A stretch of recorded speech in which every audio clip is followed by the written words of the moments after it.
बिस्मिल्लाहिर्रहमानिर्रहीम। आज का हमारा जो टॉपिक है वो है 10th क्लास की बुक की तमाम एमसीक्यूज़ को सॉल्व करना है। तो इसलिए मैंने तमाम एमसीक्यूज़ राइट डाउन किया हुआ है। तो इस हिसाब से हम इंशाल्लाह आज तमाम बुक के करीबन हैं 100 के राउंड अबाउट क्वेश्चंस हैं जिसे हम सॉल्व करेंगे।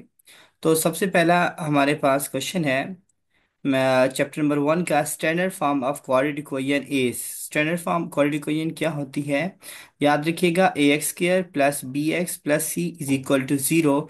दिस इज आपका जो बी ऑप्शन है वो राइट ऑप्शन है। हम इसको हाईलाइट कर देते हैं, दिस वन। इसी तरह आप हमारे पास जो दूसरा क्वेश्चन गिवन है वो है the number of term in standard form of quadratic equation a x square plus b x plus c. याद रखिएगा, इसमें जो नंबर ऑफ टर्म्स होती हैं वो तीन होंगी। ए एक्स स्क्र एक, बी एक्स दूसरा और सी तीसरा। यानी कि आपके पास जो राइट ऑप्शन है वो आपके पास थ्री सी पार्ट है। इसे हम हाईलाइट कर देते हैं। हमारे पास right option is three. Next आपके पास है क्वेश्चन है number of method to solve the quadratic equation is. याद रखना, क्वाड्रेटिक इक्वेशन को थ्री मेथड होते हैं। एक होता है आपके पास कंप्लीट स्क्वायर, दूसरा होता है फैक्टराइजेशन मेथड और तीसरा होता है क्वाड्रेटिक फार्मूला। इसका भी ऑप्शन आपके पास सी इज राइट ऑप्शन है। हम इसे हाईलाइट कर लेते हैं। नेक्स्ट हमारे पास है द क्वाड्रेटिक फार्मूला इज। याद रखिएगा, क्वाड्रेटिक फार्मूला होता है minus b plus minus b का square minus four a c over two a. यानी कि आपके पास इसका राइट ऑप्शन आपके पास बन जाएगा ए। ए इज राइट ऑप्शन और इसे हम हाईलाइट कर देते हैं। नेक्स्ट अब है to linear factor of x square minus 15x plus 56 are. याद रखना, ये आपके पास लास्ट वाली टर्म पॉजिटिव है और फर्स्ट वाली पॉजिटिव है। और आपके पास मिड वाली टर्म्स हैं वो नेगेटिव है। मतलब ये दो ऐसे फैक्टर बनाएंगे जो दोनों का साइन जो है ना वो नेगेटिव होगा। वो क्या हो सकता है? 56 के दो हो सकते हैं, 7 और 8। X square -8x -7x plus 56 होगा। इसका मतलब ये होगा कि आपके पास राइट ऑप्शन होगा x-7 इंटू x-8। यानी कि अगर हम इनको कॉमन ले लेंगे तो x कॉमन आएगा तो x-7 और x-8 आपके पास राइट ऑप्शन है। और वो गिवन है सी। सी इज योर राइट ऑप्शन। हम इसको हाईलाइट कर देते हैं। हमारे पास ये हो गया। नेक्स्ट आपके पास है an equation which remains unchanged when x is replaced by one over x is called. ऐसी इक्वेशन जो remain unchanged that is called reciprocal equation कहते हैं हम इसको। और ये आपके पास बी, आपके पास राइट ऑप्शन है बी। हम इसे रेसिप्रोकल इक्वेशन कहा जाता है क्योंकि रेसिप्रोकल इक्वेशन में हम एक्स की जगह पर वन ओवर एक्स पुट करती हैं। इसका मतलब एक्स स्क्वायर होगा तो आपके पास एक्स की फोर होगी तो एक्स स्क्वायर हम लेट करते हैं। नेक्स्ट आपके पास गिवन इक्वेशन है क्वेश्चन नंबर 7 है an equation of type three पर raise to power x plus three raise power two minus x plus six is equal to zero is called. हमारे पास is called an exponential equation कहलाती है। That is called exponential equation कहलाती है। Right option A option is right option है। इसे हम highlight कर लेते हैं। Next we move. नेक्स्ट हमारे पास इक्वेशन है, क्वेश्चन है the solution of set of equation for x square minus 16 is equal to zero is. अब याद रखिएगा, 4x स्क्वायर है, 16 सेट पे ले जाएंगे तो x square is equal to 4 बन जाएगा। x is equal to plus minus two. यानी कि आपके पास सॉल्यूशन सेट की अगर बात करेंगे तो डेफिनेटली आपके पास स्क्वायर रूट में आएगा। आपके पास राइट ऑप्शन है सी इज योर राइट ऑप्शन है। अब हम इसको सिंप्लीफाई करेंगे। C is your right option. हम इसे हाईलाइट कर लेते हैं, दिस वन। नेक्स्ट हमारे पास क्वेश्चन है, हम सॉल्व करेंगे एन इक्वेशन ऑफ एक फॉर्म ऑफ 2x की फोर माइनस 3x पर raise power three plus 7x square minus 3x plus two is equal to zero is called is an. याद रखना, आपको हमने पहले भी बता चुके थे that is called your reciprocal equation. Reciprocal equation कहलाती है ये। इसका पहला एक एमसीक्यू इस टाइप का आ चुका है और दैट इज का रेसिप्रोकल इक्वेशंस कहलाती हैं। नेक्स्ट हम मूव करते हैं नेक्स्ट क्वेश्चन की तरफ। क्वेश्चन नंबर 10 की तरफ आएंगे हम। और ये चैप्टर नंबर 1 के बच्चों आपके पास 9 क्वेश्चंस थे जो कि हमने कंप्लीट कर लिए हैं। और ये वो वाले क्वेश्चंस हम डिस्कस कर रहे हैं आज, जो कि आमतौर पर आपकी बुक में से हैं। बुक वाले क्वेश्चंस को हमने सॉल्व किया है। अब हम आती हैं चैप्टर नंबर 2 की तरफ, जो कि आपके पास चैप्टर नंबर 2 गिवन है, जो बहुत आसान है। थ्योरी ऑफ क्वालिटी इक्वेशंस के हम डिस्कस कर रहे हैं। पहला क्वेश्चन है, if alpha beta are the roots of 3x² plus 5x plus minus 2 is equal to 0, then alpha plus beta is. Alpha beta अगर इसके रूट्स हैं, और अल्फा प्लस बीटा अगर हम इसको सिंप्लीफाई करेंगे, and we get our answer is, हमारे पास जो इसका आंसर होगा वो -5/3 होगा। क्योंकि सम है, S F alpha plus beta सम होता है। सम का फार्मूला होता है -b/a। b आपके पास बन जाएगा 5 और a बन जाएगा 3, तो -b/a, C is your right option. तो हम इसको सिंप्लीफाई करेंगे। बेसिकली जो मेरे पास पेज ओपन है, जो कि इसको मजीद हम सिंप्लीफाई नहीं कर सकते इस वजह से, वरना इधर मैं आपको सिंप्लीफाई करके बता देता कि हम किस तरह सिंप्लीफाई कर को ट्राई किया, नहीं होता। तो इसी वजह से हमारे लिए इशू है। बट मैं आपको ज़ुबानी बता रहा हूँ।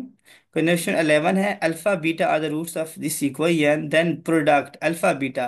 प्रोडक्ट का फार्मूला होता है C/A। सी आपके पास आ गया 4, ए क्या आ गया 7। Is your right option is given है 4/7, यानी बी आपके पास राइट ऑप्शन है। हम इसको सिंप्लीफाई कर लेते हैं। अगर हम इसको कलर चेंज कर लेते हैं, ग्रीन करते जाते हैं चैप्टर इसके 2 को।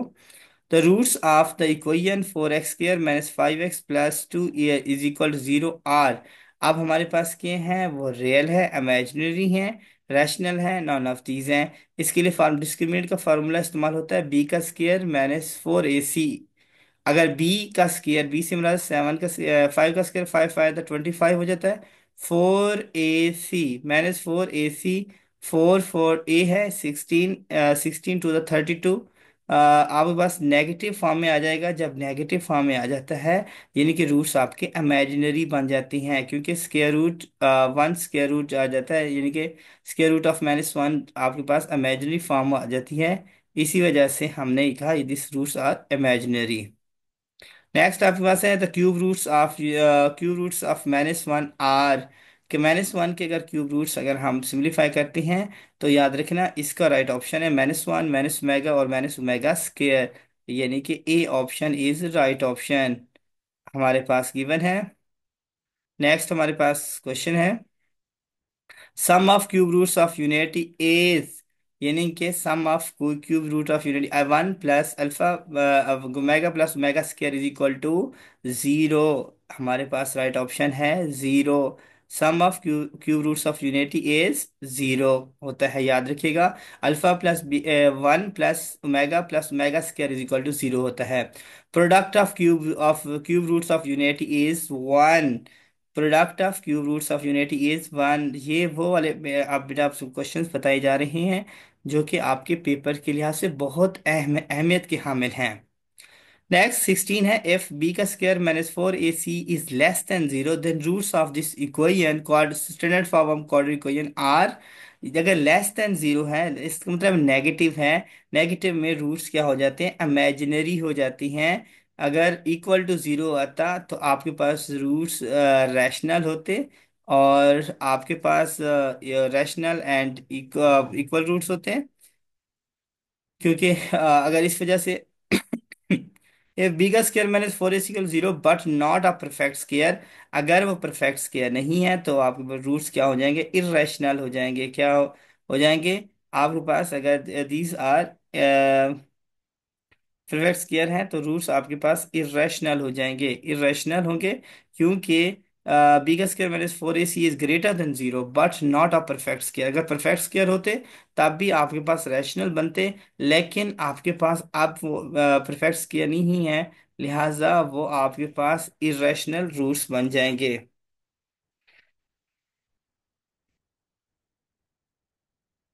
आपके पास बन जाएगा irrational roots is right answer is irrational है, C option is right option. और हम सॉरी फॉर दैट,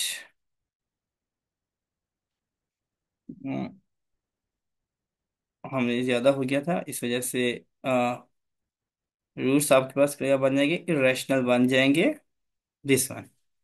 नेक्स्ट हम बात करेंगे।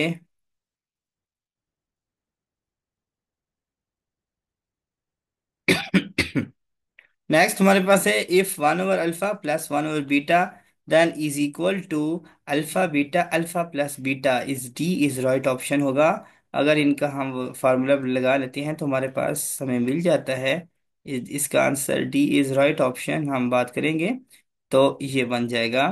नेक्स्ट आपके पास है if alpha square plus beta square is equal to, बेटा हम इसका फार्मूला अप्लाई करते हैं, alpha plus beta whole square minus 2 alpha beta होता है, इसे सी इज राइट ऑप्शन है हमारे पास गिवन है, ये राइट ऑप्शन हो जाएगा।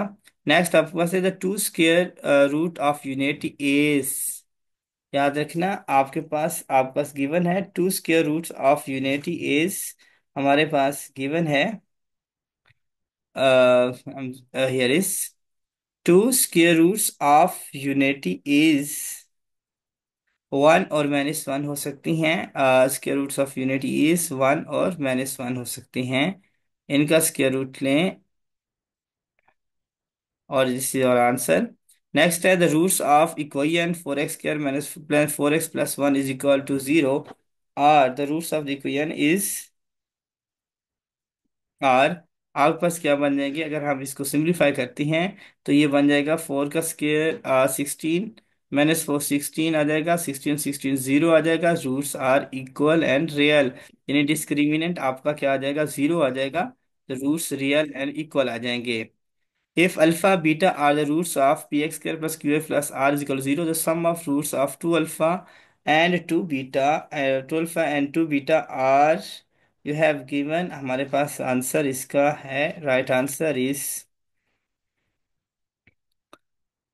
-2q/p आ जाएगा। अगर हम बात करते हैं 2 अल्फा प्लस 2 बीटा, अगर इन दोनों का सम निकालेंगे 2 × अल्फा प्लस बीटा आ जाएगा। अब अल्फा प्लस बीटा में -q/p है तो 2 से मल्टीप्लाइड हो जाएगा, तो -2q/p, C is right option हमारे पास मिल जाएगा, ये राइट आ जाएगा। नेक्स्ट है alpha beta are the roots of x² minus x minus 1 is equal to 0, then product of the root 2 alpha 2 beta is 2 to the 4 alpha beta product of the roots हैं, -1 आ जाएगा और multiplied करेंगे तो हमारे पास we have get our answer is -4 आ जाएगा, क्योंकि 2 to the 4 होगा और -1 आंसर होगा तो उसे 2 मल्टीप्लाइड कर देंगे, ये बन जाएगा। नेक्स्ट है हमारे पास है 24, the nature of the roots of equation ax² plus bx plus c is equal 0 is determinant by, अगर हम बात करते हैं, अगर हमारे पास ये गिवन है the nature of the roots of equation is given as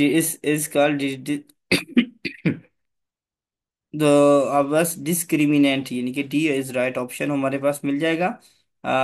nature की बात करते हैं हमेशा डिस्क्रिमिनेंट इसमें आता है। उसके बाद नेक्स्ट हम मूव करते हैं।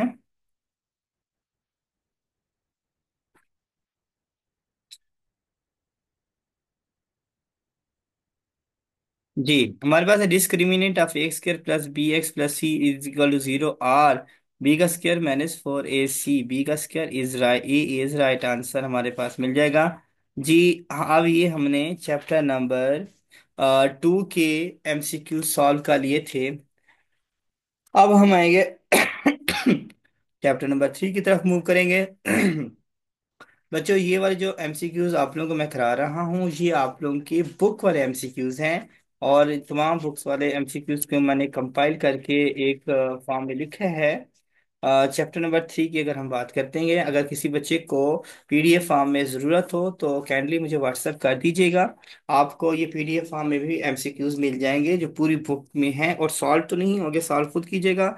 अगर भी प्रॉब्लम है तो ये वीडियो आपके मुकम्मल सॉल्व करके मैंने सेंड की हुई है, तो इसको भी आप लोग जरूर देख लीजिएगा एक बार। जी, अब हमारे पास नेक्स्ट क्वेश्चन है जो कि हम मूव कर रहे हैं, क्वेश्चन नंबर, इसके करीबन 15 क्वेश्चंस होंगे चैप्टर नंबर 3 के। तो हम पढ़ते हैं, फर्स्ट है ए ना ratio, A ratio B, A is, अच्छा ratio B is, comma A is called, A हम क्या कह सकते हैं, एंटीसीडेंट कहते हैं। याद रखना, हम फर्स्ट एलिमेंट होगा डेट इज कॉल्ड एंटीसीडेंट कहा जाता है उसको। ये हमारे पास आ गया। नेक्स्ट है in ratio x ratio y, then y is called, y हमारे पास क्या कहलाता है, कॉन्सिक्वेंट कहलाता है। और हमारे पास सी इज राइट ऑप्शन होगा इसका। सॉरी, इसका कलर चेंज कर लेती हैं, रेड लगा लेती हैं। नेक्स्ट है in the proportion a ratio b, proportion C ratio D, where D is called, D हमारे पास क्या कहलाता है। याद रखना कि आपके पास जो अंदर वाली होती हैं डेट इज कॉल्ड मीन, बाहर वाली कहलाती है एक्सट्रीम, यानी कि बी इज राइट ऑप्शन। आपके पास गिवन है बी इज राइट ऑप्शन। और नेक्स्ट आपके पास है in the proportion a ratio B, ratio c ratio d, where b and c are called means कहलाता है। और this is your right option, इस मीन कहलाता है हमारे पास। अच्छा, और क्वेश्चन नंबर 30 की अगर हम बात करते हैं, in continued proportion a ratio b is equal to b ratio c where ac is equal to b square, b is said to be, b हमारा कहलाता है थर्ड प्रोपोर्शन कहलाता है, फोर्थ और मीन प्रोपोर्शन कहलाता है, या none of this, this is called mean promotion, हमारे पास मीन प्रोपोर्शन कहलाता है। नेक्स्ट है इन continued proportion a ratio B is equal to be ratio C where C is said to B, हमारे पास सी जो कहलाता है, we have given some numbers, जो कि सी हमारा कहलाता है that is called fourth proportion, sorry for date, and third proportion कहलाता है when we have given some number A ratio B ratio C, और C is also called third proportion कहलाता है, जो कि हमारे पास गिवन है। Find x in the proportion of 4:x, proportion 5:15, अगर 4/x = 5/15 है, अगर हम इसको सिंप्लीफाई करते हैं तो 5 1 ज़ा 5, 5 3 ज़ा 15, x इज इक्वल टू 12, यानी D is right option, D जो होगा इसका राइट ऑप्शन होगा, 12 जो आएगा वो राइट ऑप्शन इज डी आएगा। नेक्स्ट है if u is directly proportional v square, then we say that b की v u is equal to k v square हमारे पास मिल जाएगा, और हमने इसको सिंप्लीफाई कर लेना है, और this one is right options. Next हमारे पास we have given some numbers,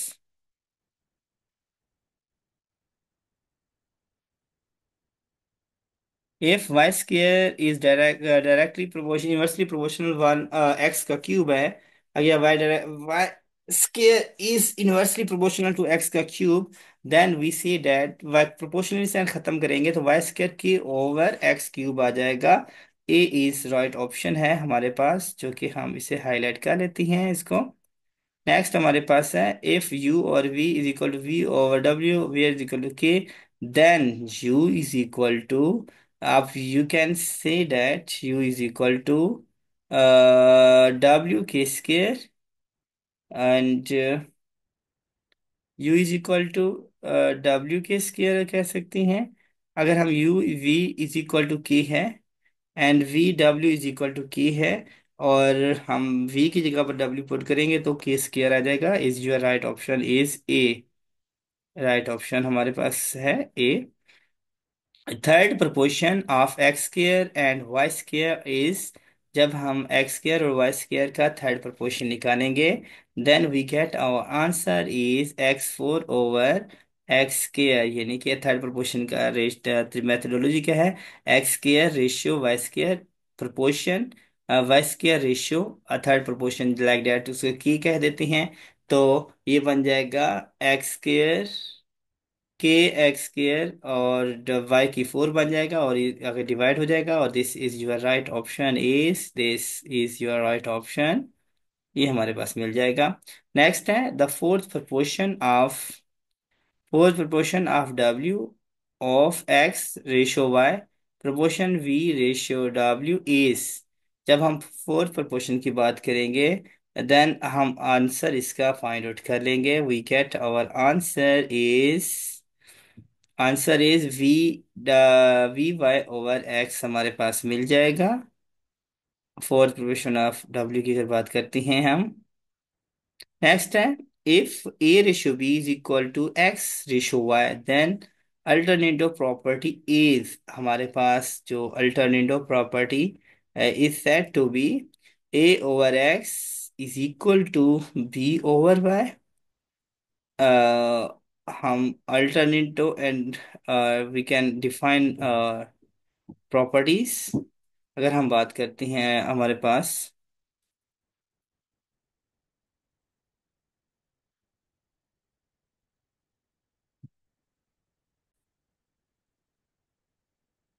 alternate, हमारे पास क्वेश्चन है A/B equal to X/Y, then alternative property is said to be, और हम ये कहते हैं अल्टरनेटिव प्रॉपर्टीज में जो इनकी जो वैल्यूज है वो चेंज कर लेती हैं, यानी कि B X की जगह पर X B की तरफ आ जाएगा, तो हमारे पास इसका right option A, we get, और राइट ऑप्शन, राइट ऑप्शन हमारे पास मिल जाएगा। This one is one, A is right option. Next we move हम करेंगे, आई एम सॉरी, हम बहुत आगे चले गए हैं।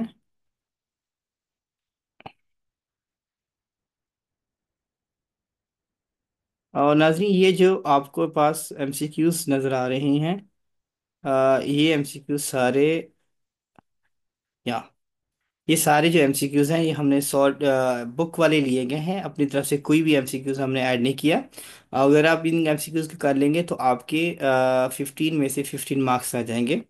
अच्छा, नेक्स्ट हमारे पास गिवन है, if A/B is equal to X/Y, then invertendo property is, invertendo properties की अगर हम बात करती हैं तो हमारे पास ये बन जाएगा B/A और X/Y, this one is our invertendo properties बन जाएगी, और ये हो जाएगा।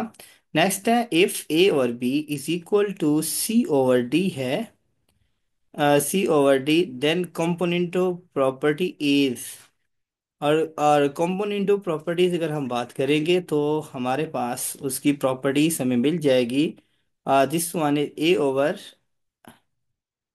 This one is property is कंपोनेंटो properties कहलाती है।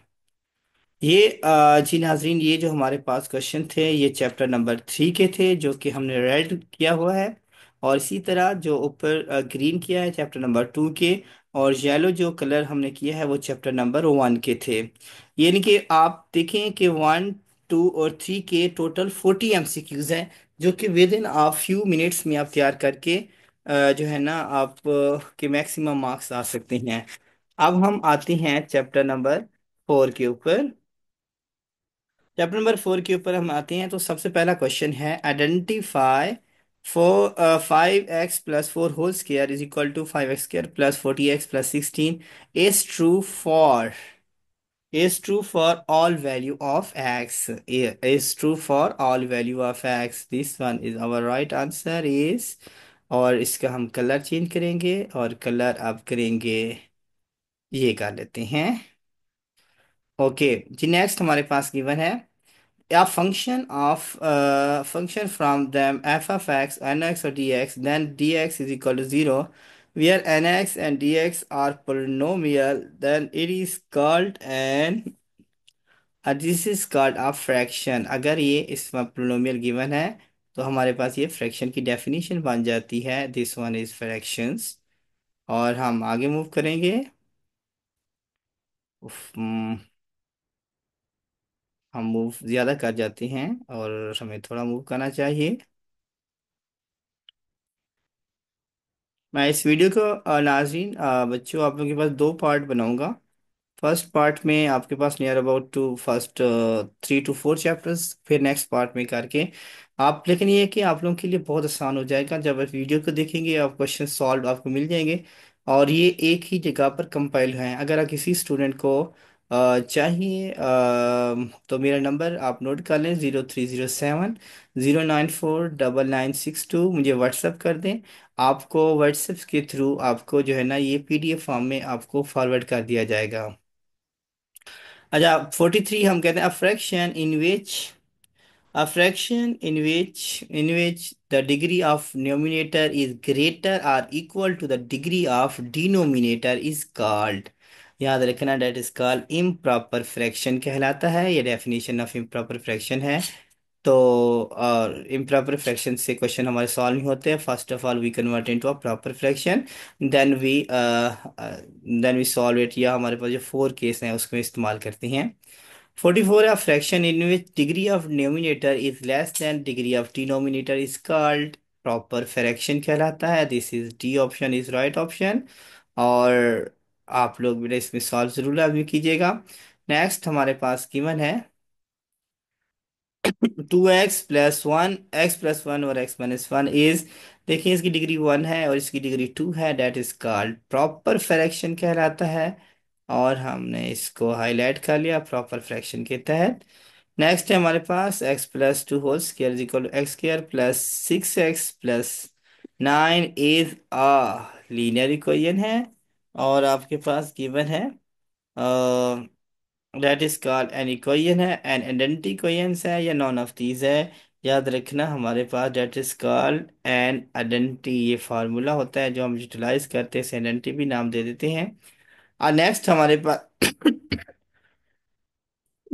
गिवन है जो कि इट्स वेरी इंपॉर्टेंट और अहम है और आसान भी है, जो कि हम उसको सिंप्लीफाई करेंगे आगे। और हम देखते हैं, और थोड़ा सा पेज को आगे ऊपर कर लेते हैं। और थोड़ा सा करने के बजाय वो ज़्यादा हो जाता है बाज़ औक़ात। आ जाए आ जाए आ जाए आ जाए दिस वन, एक्स का क्यू+1 और एक्स माइनस 1 x+1, याद रखना डिनोमिनेटर की जो डिग्री है वो 2 है, और नोमिनेटर की डिग्री 3 है, लिहाजा ये इम्प्रॉपर फ्रैक्शन कहलाएगा। और हम इसे हाईलाइट कर लिया। नेक्स्ट हमारे पास गिवन है a partial fraction of x-2, x+1 into x+2 are, याद रखिएगा ये दोनों लीनियर हैं, तो a over x-1 plus b over x+2 बनेगा। और this one is your A is right option है। और हमने इसे हाईलाइट कर लिया। तो पार्शियल फ्रैक्शन ऑफ x+2 ओवर x+1 इंटू x² याद रखना, ये आपके पास क्वाड्रेटिक है बट नॉन रिपीटेड है। सबसे पहले लीनियर है तो a ओवर x+1 आ गया, और उसके लिए bx+c ओवर x² + 1 बनेगा, और b इज राइट ऑप्शन, हमारे पास b है। तो हम इसे हाईलाइट कर लेते हैं। तो नेक्स्ट हमारे पास गिवन है A partial fraction of x² + 1 over x+1 into x-1 are the form of, याद रखिएगा ये आपके पास इक्वल है, इम्प्रॉपर फ्रैक्शन है। तो first of all we convert it to a proper fraction, then we simplify it. तो ये आपके पास डेफिनेटली इम्प्रॉपर फ्रैक्शन है, तो ये A option is not not a correct, B option is also not a correct, C भी नहीं, D भी नहीं है, तो आपके पास C is also correct option है। तो आप इसमें सिंप्लीफाई कर सकते हैं। The collection of well defined and distinct object is called, याद रखिएगा अब हमारे पास सेट के बारे में आ गया है, जो कि नेक्स्ट चैप्टर को हम दैट इज कॉल्ड सेट कहलाता है, जो कि हम इसमें आए हैं चैप्टर नंबर, हम डिस्कस कर रहे हैं इस टाइम चैप्टर नंबर 5 को। 5 के लिए कलर को हम चेंज करेंगे। Collection of well defined and distinct object that is called set. इसके लिए कलर कौन सा पसंदीदा है आप लोगों के लिए? रेड हो गया है। अगर हम ये कर देते हैं it's good colour, I think so. Next है आ सेट क्यू ए और b for a b belongs to g and b does not equal to zero, then a is called याद रखना रैशनल सेट की definition कहलाती है। और D is right option है इसका। और हमारे पास आ गया D is right option. Next movie move, और ज्यादा ऊंची उड़ान नहीं उड़नी चाहिए हमें, इस तरह। The different number of ways to describe a set, याद रखना सेट को 3 मेथड हैं जो डिस्क्राइब करती हैं, जो कि आमतौर पर सेट डिस्क्रिप्टिव फॉर्म है, सेट बिल्डर फॉर्म है, और टेबुलर फॉर्म है, जो कि हम आमतौर पर इसको यूटिलाइज डिस्क्राइब करने के लिए इस्तेमाल करते हैं सेट को। और a set with no element is called empty set, ऐसा सेट जिसका कोई एलिमेंट नहीं होता उसे एम्प्टी सेट कहते हैं। A set x such that x belongs to W and x less than equal to 101 is a dash set infinite set होता है, सबसेट है, नल सेट है, फाइनाइट सेट है। याद रखना वो फाइनाइट सेट है, क्योंकि नल नल सेट नहीं हो सकता। सबसेट किसी सेट का होगा तो हम सबसेट कहेंगे। A set having only one element that is called singleton set कहलाता है। और हमने इसको हाईलाइट कर लिया।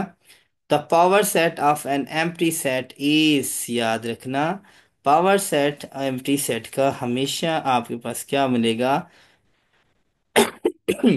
पावर सेट की डेफिनेशन होती है empty set as it is आएगा, और पावर सेट के साथ ये ब्रैकेट वाला आ जाएगा, और डी इज राइट ऑप्शन आपके पास मिल जाएगा। D is your right option. Next है the number of element in power set is 1 2 3 के पावर सेट के एलिमेंट हाउ मैनी कितने होंगे? You know better is 8। अगर आपके पास 3 एलिमेंट हैं तो वो 8 होते हैं, 2 की पावर 3 8 कहलाता है। और ये सेट के एलिमेंट फाइंड आउट करने का फार्मूला होता है 2 की पावर n। n सिमरन number of element. A sub proper subset है, ए प्रॉपर सबसेट बी के, then A union B is equal to, अगर ए बी के प्रॉपर सबसेट है तो ए union B then equal to, याद रखना वो बी के बराबर भी हो सकता है। क्योंकि अगर हम बात करते हैं ए इज आ सबसेट है बी के, अगर बात करते हैं तो ए का प्रॉपर सबसेट का मतलब होता है कि हैविंग सेम एलिमेंट, ए और बी के अगर सेम एलिमेंट दोनों का union that is called b कहलाता है। और ए भी हम कह सकते हैं, अगर बी कह तो B is your greater number हो सकता है। अच्छा नेक्स्ट है ए इम्प्रॉपर सबसेट है बी का proper sub, then A intersection B is equal to A के इक्वल होता है। और याद रखना इंटरसेक्शन में छोटा एलिमेंट जो होता है सेट होता है वो उसमें शामिल होता है। ए इस सबसेट है बी का, then a minus b is equal to, याद रखना अगर आपके पास है तो वो एम्प्टी होगा, क्योंकि ए के सारे एलिमेंट कंटेन इन बी, तो लिहाजा वो एम्प्टी सेट में शामिल कर दिया जाएगा। आई am sorry for that, here is empty set, empty set में शामिल कर दिया जाएगा। जी नेक्स्ट हम क्वेश्चन की तरफ मूव करेंगे।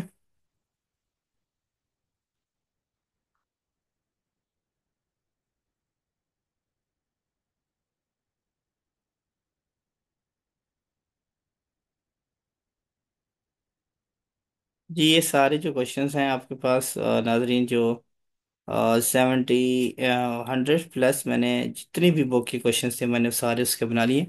If a union b union c is equal to, याद रखना ए यूनियन बी ये तो सेम है, तो एसोसिएटिव लॉ अगर हम प्रॉपर्टी की बात करेंगे तो ए union into b union c के इक्वल होगा। अगर हमारे पास सारे यूनियन है ये एसोसिएटिव लॉ को होल्ड करता है।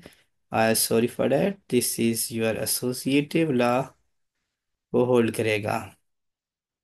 नेक्स्ट आपके पास है A union B intersection C is equal to होगा A union B intersection A union C होगा।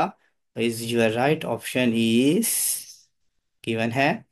ए and B are disjoint set, then A union B is equal to, याद रखना बी यूनियन अगर डिसजॉइंट सेट है दोनों का union मतलब ए union B के बराबर होगा, बी यूनियन ए के बराबर होगा। ओके नेक्स्ट आपके पास if a number of element in set A is 3, number of element of set B is 4, then number of element A cross B is, याद रखना तो आप इनको मल्टीप्लाइड कर देंगे, you get your answer is 3 4 12। 12 is your right option. If a number of element in a set A is 3 and B is 2, the number of boundary relation of A cross B is, तो तो A cross b is 2 raised to power 6 आपके पास बनेगा boundary relation का। और this one is your set. Domain of domain होता है first element 0 2 3, 0 2 3 आपके पास you get a domain of this number. तो आपके पास क्या बनेगा 0 2 3 0 2 3, we are is b is your right option. तो हम बी हमारे पास गिवन है, वो बी हमारे पास राइट ऑप्शन है। The range of this number 3 2 1 4 या 1 2 3 4 देख लें एक ही बात है, this is your range of this number. हम बात करेंगे इसकी। The point -104 lies in the quadrant is, याद रखना दिस पॉइंट आपके पास गिवन है पॉइंट पॉइंट -1/4, अगर x नेगेटिव है वाई पॉजिटिव है, always lies in a second quadrant. You have given second quadrant, और हमारे पास नेक्स्ट चैप्टर स्टार्ट हो चुका है। और हम वो इसकी कलर्स जो है ना वो चेंज करते हुए नजर आएंगे। ओके। तो जी, अब हमारे पास नेक्स्ट हम बात करेंगे। ओके, नेक्स्ट है, सॉरी, सेम कलर करने हैं जरूरत अभी। चैप्टर नंबर 5 है the relation one two two three three three three four is called not of function. Function नहीं कहलाता, क्योंकि फंक्शन के अंदर आपके पास जो मेन होती है वो can not be repeated. Two three three four, इसमें थ्री जो है ना टू द टाइम रिपीट हो रहा है, is not a function, function नहीं कहलाएगा। और इसका हम दोबारा से इस्तेमाल अगर किया हुआ है हमने, इसको वही फॉर्म में ले लेंगे। अब हमारे पास इसका जो है ना चैप्टर नंबर 5 कंप्लीट हुआ। अब हम जा रहे हैं चैप्टर नंबर 6 की तरफ मूव करेंगे जी नाजरीन। चैप्टर नंबर 6 के हमारे पास टोटल क्वेश्चंस गिवन है, अच्छे खासे हैं। क्वेश्चन नंबर 1 है the group frequency table is also called a frequency distributions. Group frequency को फ्रीक्वेंसी डिस्ट्रीब्यूशन कहलाती हैं। और हम इस टाइम हम कलर ये वाला चूज कर रहे थे। दैट्स कॉल्ड फ्रीक्वेंसी डिस्ट्रीब्यूशन कहलाता है।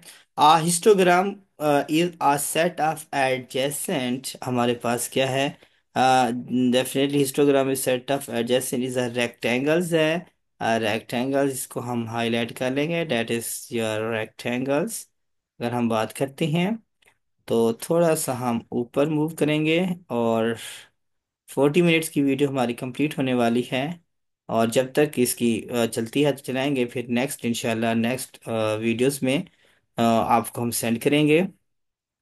A frequency polygon is a how many sided is a frequency polygon is a many sided is close figure, that is क्या is your close figure होगी आपके पास, is your right option is this। और next accumulative frequency table is also called a less, where is less than cumulative frequency distributions, is your C is right option। अब आपके पास this one is your right option is C is right options। Next हम बात करेंगे in a cumulative frequency the polygon frequencies are plotted against upper class boundaries के हवाले से हम बात होगी। हमारे पास is right option is upper class boundary, हम इसको हाईलाइट करेंगे। Arithmetic means is measure that are determinates a value of the variable form और number, is your right option is A, आपके पास राइट ऑप्शन है, this is your numbers. Next, a deviation is defined as difference of any value of the variable form or, अगर हम बात करते हैं deviations की, that is called constant, this is your A upright is option is A, constant कहलाता है। Next हम बात करेंगे जी स्टूडेंट्स, आपके पास पहले हमने बताया था आपको, अगर आपको इसकी पीडीएफ फॉर्म चाहिए तो काइंडली आप मुझसे रब्ता कीजिएगा। और मैं नंबर अपना हाँ बॉक्स में सेंड कर दूंगा नीचे, तो वहाँ पर आए तो विदाउट एनी कास्ट आपको ये पीडीएफ फॉर्म में मिल जाएगा। अगर कोई और क्वेश्चंस की प्रॉब्लम आ रहा है, कोई मसला आ रहा है, तो आप काइंडली मुझसे रब्ता कर सकती है। नेक्स्ट है data in the form of frequency distribution is called group data. Group data हमेशा फ्रीक्वेंसी डिस्ट्रीब्यूशन के फॉर्म में होता है और अनग्रुप डाटा नहीं होता। This is your right option. The mean of the variable with similar observation say constant k is, say constant k is k itself कहलाता है, is b is your right option, is b is your right options. और अब हाँ next बात करते हैं, mean is the effected by change in, mean is effective by change in origins की बात करेंगे, C is your right option. Change in origin होता है कहलाता है नेक्स्ट आपके पास you have given the value mean is if the mean is affected वो sorry I am sorry that's जो था mean is effected by change in the mean is affected by change in place ratio and origin की अगर बात करते हैं और here is some taken some mistake mean is affected by change in the mean is affected mean is affected by change in that is called or similarly terms क्या है आपके पास you have given some values